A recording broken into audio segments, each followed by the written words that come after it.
There is a night that hunters talk about in a particular way, not with bravado, not with the casual storytelling voice they use for most of what happens in the field. They talk about it quieter than that, more careful, like they are handling something fragile.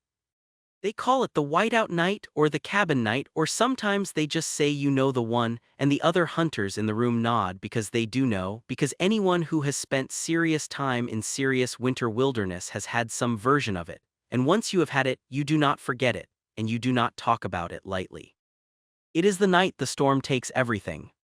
Not just visibility, not just comfort, everything, your sense of direction, your sense of scale, your sense of the boundary between the world you control and the world that controls you. And if you are lucky, if you made good decisions before the sky went white and the wind started making that sound, you are inside somewhere when it happens. You are inside a hunter's cabin, and the cabin is holding. Subscribe right now if you want to understand what wilderness actually feels like from the inside, not the postcard version, not the filtered photograph version, but the real thing, the raw thing, the version where the stakes are genuine and the silence is not peaceful. It is just the storm catching its breath. Let's go into this. The cabin we're talking about is not a luxury cabin. Get that image out of your head immediately. It is not the kind of thing you see in a real estate listing for a weekend retreat with the reclaimed wood and the designer fixtures and the cashmere throw blanket draped across the Scandinavian sofa. That is not a cabin. That is a vacation property. The cabin we're talking about is a working structure, a tool. Built for a purpose by people who understood the purpose with great clarity, which is this: to keep a human being alive and functional in a landscape that is trying, not maliciously but absolutely, to return that human being to the ambient temperature of its surroundings. And in winter, in the deep backcountry of the northern reaches, where the hunting cabins are, ambient temperature is not something you want to become. Ambient temperature means somewhere between -20 and -40 depending on the night and the wind and the elevation. And the human body, which runs at 37 degrees Celsius, which generates its own heat through the metabolic miracle of being alive, cannot survive the gap between those two numbers without help. The cabin is the help. That is what it is for. Everything else about it, the aesthetic, the character, the particular feeling of being inside one, all of that is secondary to the central fact that it is a thermal envelope built by one generation of hunters for the next, and for themselves against the night. The particular cabin we are spending this night in sits at roughly 1,100 meters elevation in a landscape of boreal forest, black spruce and jackpine and tamarack, that in summer is dense and green and alive with insects and birds and the crash of animals moving through underbrush. But that is another country. In winter, in January, in the middle of what the meteorologists tracking the approaching low-pressure system have already classified as a significant weather event, the forest is a different kind of place. The trees are dark verticals against white ground and white sky, the color drained out of everything except the bruised gray-green of the spruce and the dark almost black of the pine bark, the snow hanging in the branches in masses that occasionally fall with a sound like a soft exhalation, a shrug, a letting go. The cabin was built 40 years ago, or something close to 40 years ago, the exact date uncertain in the way that the dates of things built by practical people for practical purposes tend to be uncertain. It was built to last, not to record its own construction. The logs are hand-peeled local spruce, fitted at the corners with a notch that took whoever cut them a long time to get right, and that is held together through 4 decades of freeze and thaw cycles without losing its integrity. The roof is steep, because snow load is not an abstract engineering concern at this elevation but a concrete physical threat that flattens structures whose designers did not take it seriously enough. And the man who built this cabin took it very seriously. The overhang is generous for the same reason.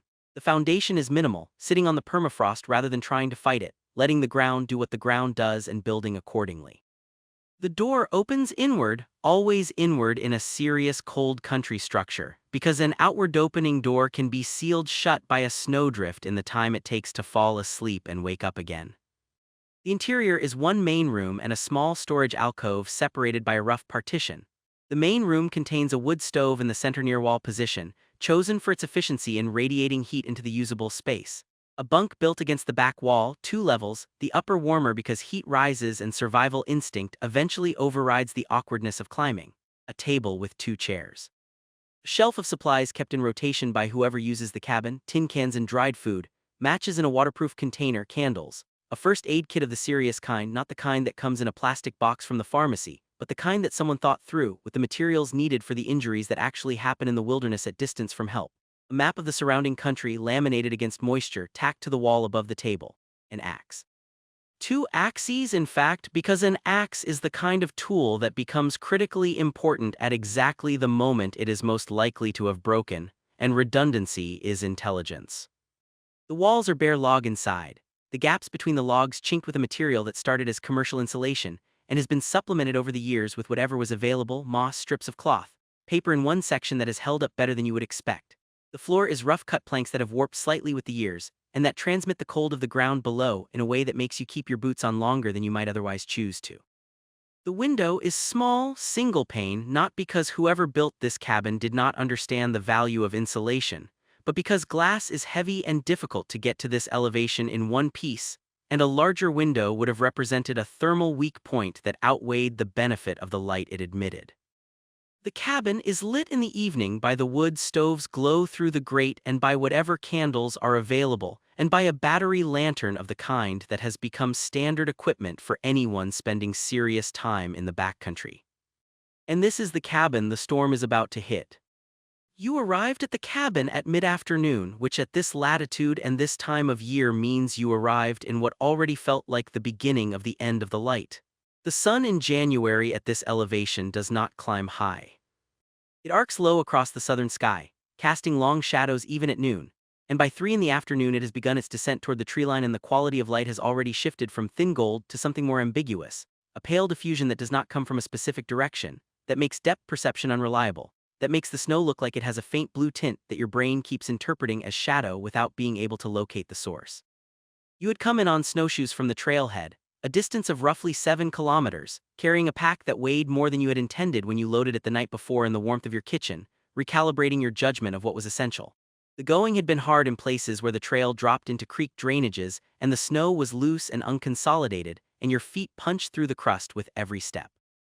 Hard in other places where the wind had scoured a ridge into a sheet of ice that the snowshoe crampons bit into but only barely. Easy in the long flats of the mature forest where the canopy had broken the snow and the surface was firm and the stride could lengthen and you could find a rhythm and the pack weight became less of a conversation and more of a fact. You arrived before the storm. This was the plan. The weather system that the forecast had been tracking for 3 days was supposed to arrive sometime overnight, and you had left early enough and moved fast enough and made the right decisions at the one fork in the trail where the right decision was not obvious, to get to the cabin with enough time to get the stove going and the space warmed before the system reached you. The cabin was cold inside in the way that any enclosed space becomes cold when it has not had a fire in it for a period of weeks. Not the cold of open air, which is a moving cold, a cold with direction and texture. The cold of an unheated enclosed space is still and total and has a particular smell to it. The smell of wood and old smoke and the exhalations of everyone who has ever sat in this room, and the accumulated cold of all the nights when no one was here to push against it. You could see your breath in the beam of your headlamp when you pushed the door open and stepped inside. The temperature inside, if you had checked it, which you did not, was probably not dramatically different from the temperature outside. The walls and roof were stopping the wind. That was all they were doing. The warmth was up to you. Building a fire in a cold wood stove is one of those skills that sounds simple and is simple once you understand it and is genuinely difficult when you do not. The stove needs to be primed. The chimney is cold and cold air is dense and wants to stay down, which means there's a column of cold air sitting in the flue that will push back against your fire when you light it, smothering it or at best sending smoke into the room rather than up and out. You need to warm the chimney first. A piece of burning newspaper held up into the firebox, close to the flue opening, for long enough that the air in the chimney begins to move upward, just enough of a draft to tell you that the column of cold has been broken. Then the kindling. The kindling that you carried in a bag inside your pack rather than trusting the kindling box in the cabin, because the kindling box in the cabin might be empty or wet or both, and wet kindling in a cold stove on the first night of a major storm is not a contingency you wanted to manage. Dry paper under dry small sticks under dry medium sticks, the structure of it like a conversation that has to build towards something, each stage creating the condition for the next. The fire caught? It always catches eventually if you have good dry kindling and you are patient and you do not rush it. And as soon as it caught, you felt the shift in the room, not yet warmth, not for a long time yet, but the sense of something alive in the space, something generating, something pushing back against the cold on your behalf. You fed the stove steadily for the next hour. Small additions first, letting the firebox get hot before you put in the real wood, the split sections of dried spruce from the woodpile outside the door, stacked under the eave where the roof protected it from direct snowfall. The woodpile was adequate. You noted this with the specific relief that comes from confirming a critical variable, the kind of relief that is not exactly emotional because it is too practical for emotion, but that registers in the body as a loosening of something that had been held slightly tight since the trailhead. There was enough wood, the stove was working, the chimney was drawing, the fundamentals were right. By the time you had eaten, which was a simple meal heated on the stovetop, the room had reached a temperature that no longer required your full protective layer to maintain comfort. You hung your wet gear near the stove, not too close, the right distance, because wet gear near a hot stove can scorch and in extreme cases ignite, and because even the best gear loses its insulating properties when it is wet and needs to be thoroughly dry before you need it again, which might be soon, which might be very soon, depending on how the storm developed. You filled the pot with snow from outside the door and melted it for water, and then melted more, and filled your water bottles, because hydration in cold conditions is not optional, and because the storm was coming and you did not know what the morning would bring and you wanted full bottles regardless. And then you sat down at the table with the candle and the lamp and you listened. The first indication that the storm was arriving was not wind, it was silence, or rather a quality of silence that was different from the silence that had surrounded the cabin since you arrived. The boreal forest in calm winter weather has a particular quiet to it, deep and dimensional, the kind of quiet where you can hear individual sounds at great distance, the crack of a branch under snow weight, the brief contact call of a chickadee somewhere in the spruce. That silence has depth to it. It has interior space, and when the leading edge of the storm system moved across the forest, that deep silence collapsed into something flatter and closer. The sounds stopped, not because there was loud sound replacing them, but because the atmospheric pressure or the humidity or something in the air that is hard to name was absorbing or suppressing the usual signals. The forest went quiet in a different way, a held breath way. Then quite quickly after that, the wind. It did not start softly and build, the way wind in films tends to build dramatically from a whisper to a roar. It arrived at almost full strength within a few minutes, the way serious weather systems move, not building like a drama but arriving like a fact. And the sound it made in the spruce outside the cabin was the sound that people who have spent nights in northern forests recognize immediately, and that people who have not tend to underestimate when they hear it described. It is not a howling sound, not exactly, though the word howl gets used because it is the closest common word for it. It is a sustained, multitonal, continuous sound that fills the register from a low freight train rumble to a high-pitched whistle depending on the diameter and spacing of the trees and the terrain around the cabin, and it does not stop. That is the thing about wind in a serious storm system. It does not stop and let you rest. It is there when you close your eyes, and it is there when you open them, and it is there while you are thinking about something else, and it is the first thing you hear when you surface from sleep, and it is the last thing you hear before you go under again.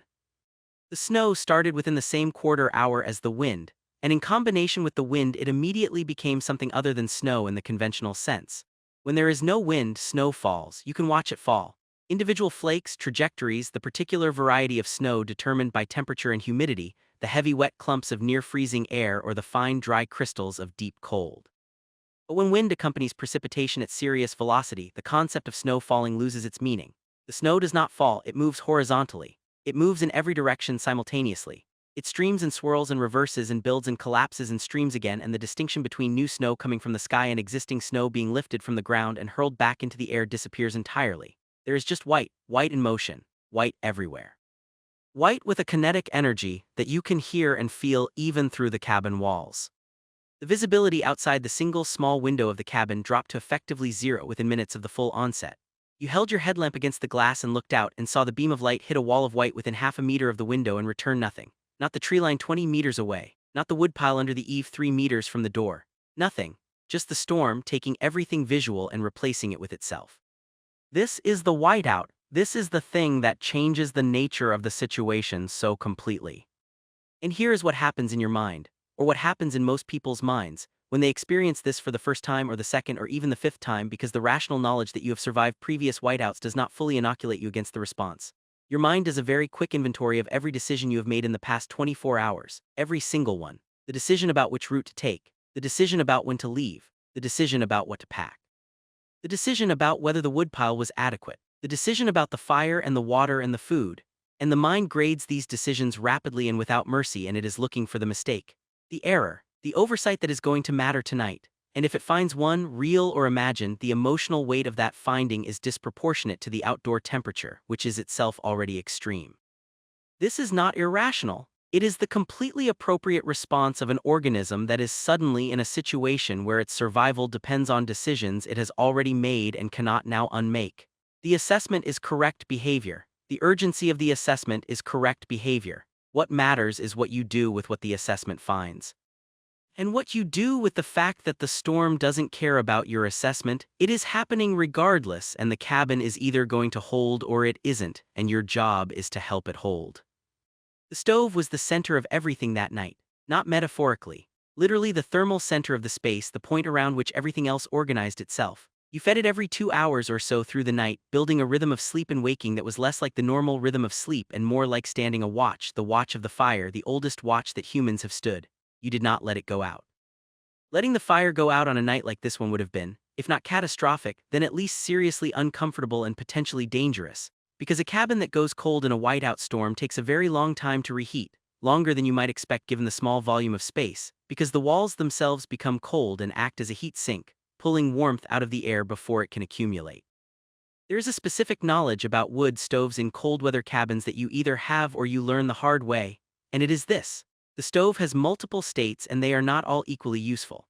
A blazing, roaring fire feels satisfying and produces dramatic quantities of heat in a short period, and also burns through your wood supply at a rate that is unsustainable over a long night. A slow, smoldering fire is efficient, but requires careful management of the damper and the air intake, and can, if you get it wrong, go out or produce dangerous amounts of carbon monoxide. The ideal state is something in between, a steady burn with a visible flame, not a roaring one. The damper adjusted to maintain this state with a piece of wood that will take roughly 2 hours to burn down to coals that you then reload on. Finding this state and maintaining it is the skill. And on a night like this one, it is the skill that everything else depends on. You learn over the course of a night like this the microclimate of the cabin. The zone of warmth immediately around the stove where you can sit in a single layer. The middle zone where you need a light fleece. The corners, especially the floor-level corners, where the cold continues to pool regardless of how well the stove is performing, because cold air is dense and falls and the corners are where it accumulates. You learn the behavior of the door in the wind, the way the pressure differential between inside and outside makes it want to flex and admit thin streams of cold air through its imperfect seal, and you stuff a rolled sleeping bag against the base of it. You learn the sound the stovepipe makes when a particularly aggressive gust comes down at an angle that briefly reverses the draft. A change in tone from the normal draw to something more turbulent, and you learn that this particular sound does not mean the fire is going out. It means the wind is doing something specific, and the draft will recover in a moment, which it always does. This learning, this granular, specific night-turned learning about a particular structure in a particular storm, is one of the things that people who have spent time in wilderness situations describe when they talk about what the experience taught them. Not wilderness survival in the abstract. Not generic cold weather knowledge from a manual. The specific, tactile, sensory knowledge of this stove, this cabin, this storm. The kind of knowledge that you cannot get from preparation alone, only from the event itself. The storm peaked sometime around 2 in the morning, or what felt like 2 in the morning based on your watch, which you checked less frequently than you might have expected. Time in a whiteout cabin behaves differently than time in ordinary circumstances. There are no external time cues, no light shifting, no change in ambient sound, no variation in the storm, just the continuous wind and the continuous white and the fire and the darkness and the watch and the sleep and the fire again. You mark time by the cycles of the stove rather than by anything external, and the stove cycles are longer or shorter depending on the quality of the split and the state of the damper, which means that 2 hours of stove time and 2 hours of clock time have only an approximate relationship on a night like this. The night feels long and also, in a strange way, compressed, because you are not doing much, you are mostly maintaining and waiting, and the experience of time when you are maintaining and waiting is different from the experience of time when you are moving or building or deciding. At the peak of the storm, the sound from outside the cabin moved up into registers that made the conversation in your head, the running monologue of assessment and planning that most people's minds generate, difficult to sustain. Not because the sound was painful, though it was loud, but because it was so total, so occupying of the acoustic space, that thinking inside it required an effort that normal indoor sound does not require. And in the space where the thinking quieted down, something else came in. Call it what you want: presence, awareness, the quality of attention that appears when the usual mental noise is interrupted by something large enough to interrupt it. You were aware with unusual clarity of the dimensions of the space you were in. The log walls at this distance, the roof at this height, the stove in this position ticking and breathing, the bunk behind you with its sleeping bag laid out, the shelf of supplies to your right, the window to your left showing nothing but the storm, the axe leaning near the door. The map on the wall. You were aware of how finite and clear and complete this space was, and you were aware, simultaneously, of how absolute the contrast was between this space and what was outside it. Outside was not a landscape you could navigate. Outside, at the peak of the storm, was not a landscape in any conventional sense at all. It was an atmospheric event. It was meteorology happening at a scale and intensity that would have been genuinely dangerous to be inside, in the exposed sense of being outside the cabin, without a reference point, without the ability to see more than half a meter in any direction, without the trail markers or the tree line or any of the other navigational anchors that make wilderness movement possible. People die in whiteout conditions. They die not from cold alone, though cold is the mechanism, but from disorientation, from the loss of spatial reference, from the specific horror of not knowing which direction leads to safety when every direction looks identical and the wind gives no consistent information, and the ground and the sky have the same color and texture. They wander. And wandering in -30 with no shelter in a blizzard is not survivable for long. The cabin was the difference between those two things, the navigable and the not, the survivable and the not. And sitting in the cabin feeling the walls hold against the wind and watching the fire do its job, this was not an abstract appreciation of shelter. It was a concrete, physical, immediate gratitude for a structure built by hands that understood exactly what it needed to do. The man who built this cabin, and from the evidence of the structure it was a man or a group of people who had built similar structures before and knew what they were doing, did not design it for aesthetics. He designed it for this specific situation. The steep roof, designed to shed snow load, was shedding snow load on the other side of the ceiling above your head right now.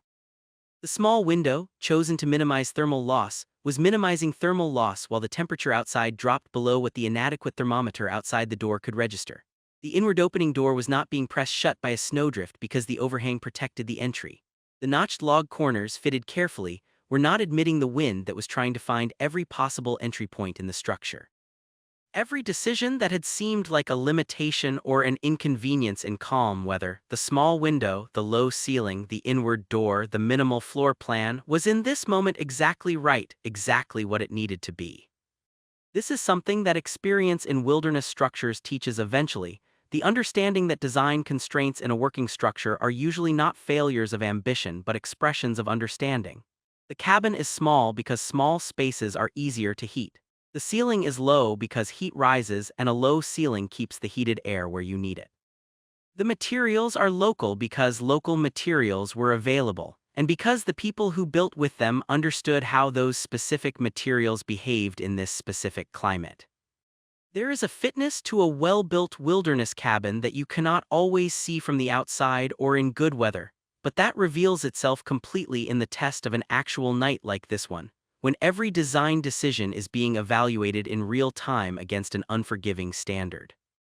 You thought about the generations of people who had used this cabin before you, not in a sentimental way but in a very practical, specific way. Someone had used the bottom bunk so consistently that the planks had a worn quality that the top bunk lacked.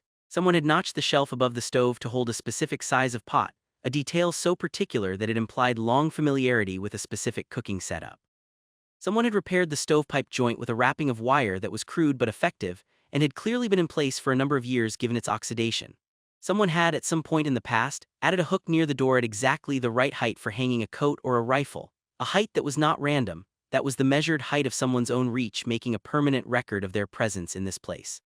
Hunters' cabins, when they are used seriously and maintained by a community of users over time, accumulate these small modifications like a sediment of human presence. Each addition or repair is someone's solution to a problem they encountered. The hook is one person's solution to the problem of where to put the coat when your hands are full of something else. The wire on the stovepipe joint is one person's solution to a leak that was probably discovered on a night like this one, and fixed the next morning with whatever was at hand. The notched shelf is one person's cooking efficiency encoded in wood. And you this night are both the beneficiary of all these solutions and the latest person in a chain of people who will notice what needs to be done and either do it now if you can, or make a note in the logbook, because there is a logbook. There's always a logbook in a serious hunter's cabin, or there should be, and this one had one, a waterproof covered notebook in a Ziploc bag inside the tin on the shelf, with entries going back, by your best reckoning in the candlelight, about 12 years, because that appeared to be when the current notebook started, and there had presumably been previous notebooks now full and stored somewhere or lost to time. The entries were terse in the way that practical people's writing tends to be terse: dates and weather conditions and what was hunted and whether anything was taken, and occasionally a note about the cabin, added firewood, repaired the chinking on the north wall, door hinge replaced, conditions on the trail, creek crossing at the 2-kilometer mark was open water so went around. 3 days of hard crust on the upper trail, good going below the ridge. Reading the logbook on this particular night was a strange experience. You were reading a compressed record of many nights in this same cabin, seen through the filter of what people chose to record, which was mostly the practical information, the weather and the trail and the game and the maintenance.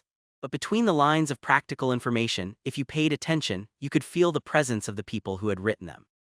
The entry that simply said good night and nothing else, when you knew from the date that it was mid-January and the conditions must have been similar to tonight.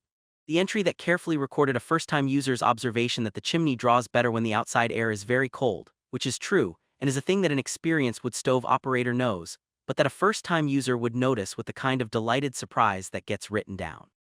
The entry that said brought my son for the first time, didn't see much, doesn't matter, and then nothing more. The reticence of a person who has just recorded something important to them and trusts the brevity to carry the weight. Hunters are sometimes mischaracterized as a monolithic group with a monolithic relationship to the outdoors, and like all monolithic characterizations of human groups, this one fails in contact with the actual variety of people who hunt and why they do it and what they take from it. But if there is one thing that serious hunters, the people who go deep and go often and go in hard conditions, consistently share, it is a relationship to specific places, not the outdoors in the abstract.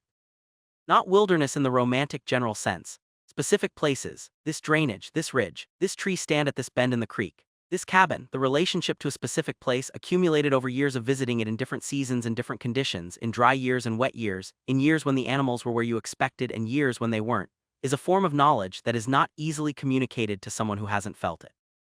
It is knowledge that lives in the body as much as in the mind. Your feet know the trail in a way that your ability to describe the trail does not fully capture. Your hands know the stove. Your ears know the wind in the particular trees around this particular building. The storm was still going at full strength when you woke from a few hours of sleep around what your watch told you was 4 in the morning. You had not intended to sleep as deeply as you had, but the warmth of the cabin and the white noise of the wind and the physical exhaustion of the approach had combined into something that dropped you below the surface faster than you expected, and the stove was lower than you would have liked, not out but low. The coals still orange and alive, but the temperature in the room having dropped perhaps 5 degrees while you slept.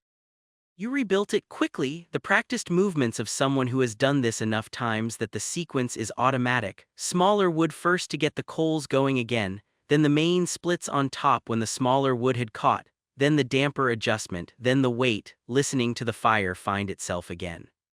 Outside, the storm had not changed. This was somewhat startling because there is an instinct, probably entirely irrational, to expect a storm to have progressed while you slept, to have moved on or at least shifted. But serious weather systems do not organize themselves around your sleep schedule, and this one was exactly as total at 4 in the morning as it had been at midnight. The window showed nothing. The wind made the same sound in the same registers. The snow, if new snow was still falling, was indistinguishable from the old snow that was being continually lifted and redeposited by the wind. The world outside was the same world it had been, which was to say no world at all in the navigable sense, just the storm, patient and complete.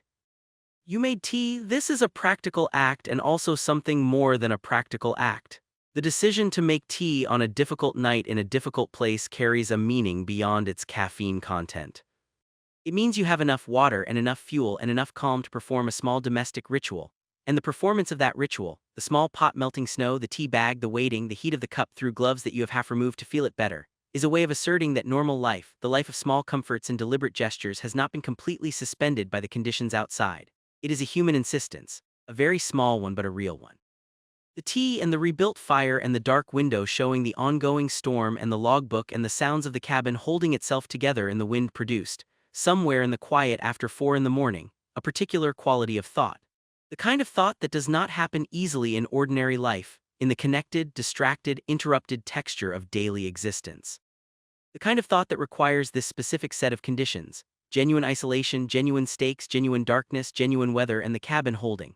It is not profound thought in the sense of solving difficult problems. It is simple thought, clear thought about what actually matters and what does not, a question that is much harder to think clearly about when you are comfortable and safe and surrounded by the usual noise.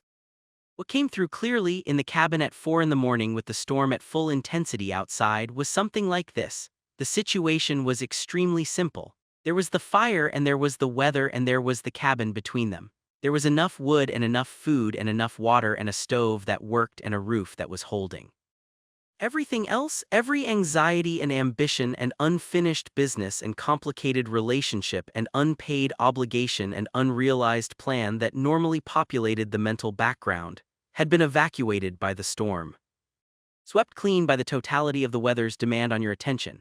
And in the absence of all that noise, the simple situation, fire and weather and cabin, was not unpleasant. It was, in a way that would be difficult to explain to someone who had not felt it, almost peaceful. Not the peace of comfort or ease, but the peace of clarity. The peace of a situation that knows exactly what it is and requires exactly the response that you are capable of giving it. This is, hunters say, one of the things the deep winter gives you if you let it. Not always, not easily, not on every trip or in every cabin or in every storm, but sometimes. A night when the ordinary complexity of being a person in the modern world is stripped away by conditions that do not care about the complexity, and what is left is something simpler and more fundamental and strangely more vivid than the normal state. You are warm in the cold. You are light in the dark. You are fed and watered and sheltered. And the storm is doing what the storm does and will keep doing it until it is done and then stop. And none of this, none of the simplicity of it, none of the vividness of it would be available without the difficulty. Without the cold and the dark and the wind and the distance and the whiteout and the genuine question mark of whether the woodpile would be enough, and whether the stove would keep drawing, and whether the morning would bring a breaking sky or a continuation of the same. The difficulty is the point, not in a masochistic way, not in the sense of suffering for its own sake, but in the much more specific sense that the difficulty is the condition that makes the clarity possible. A simulated version of this night, experienced in comfort and safety with easy egress, would produce none of what the real night produces. The stove means something because the alternative is real. The cabin means something because the storm is real. The tea means something because the cold outside is real and bitter and would kill you without the structure you are sitting in. By 5 in the morning the storm had begun very slightly to modulate, not to break, not to clear, but to become slightly less total. There were moments, brief ones, when the wind dropped a register and you could hear faintly something that might have been the forest rather than just the storm. There were moments when the white at the window seemed slightly less absolute, when you could almost make out the near edge of the woodpile under the eave. These were small signals and you did not trust them too completely, because storms at this intensity sometimes modulate before returning to full strength, and you did not want to make decisions based on a temporary lull that turned out to be exactly that. But they were signals. The system was moving. Somewhere upwind, the back edge of the storm was approaching, which meant somewhere downwind, the front edge was already past. You fed the stove again at the modulation and went back to sleep and woke at what the watch said was 7:30 to a different sound. The wind was still present, but it had dropped significantly, and in the reduced wind the character of the sound outside had changed from the sustained roar of full storm to something more intermittent and directional, gusts coming through rather than a continuous wall of force. The window was lighter. Not daylight, not at 7:30 in January at this latitude, but lighter than the deep dark of full storm, with a quality to the light that suggested the cloud cover might be thinning somewhere above. You dressed fully and opened the door. The storm had left. Not completely, there was still wind and still some light snow movement, but the whiteout had ended, and you were standing in the doorway of the cabin looking out at a landscape that was the same landscape as the one you had arrived in. The same black spruce and jackpine and snow-covered ground, and completely different. The snow had been reordered by the storm. Drifts had built against the windward sides of trees, and the leaf faces of any surface the wind had found traction against. The woodpile, visible now from 3 meters away, had a wave of snow pushed up against its windward side that came halfway up the stack. The trail you had come in on was buried under a depth of new snow and redistributed old snow that would make the outbound journey a different undertaking than the inbound one had been. The temperature had dropped further during the night. The air coming through the door had that particular dry bite of post-storm cold, the air behind a cleared front, which tends to be colder and cleaner than the air in the middle of the system. You could feel it on your face immediately and could feel how quickly it wanted to take the warmth from your skin. You could also see in the east at the edge of the sky above the tree line, the very beginning of a color that was not gray. A narrow band, pale yellow rose at the horizon, the front edge of the sunrise, still 40 minutes away perhaps but visible, the day starting. You went back inside and added wood to the stove and started the pot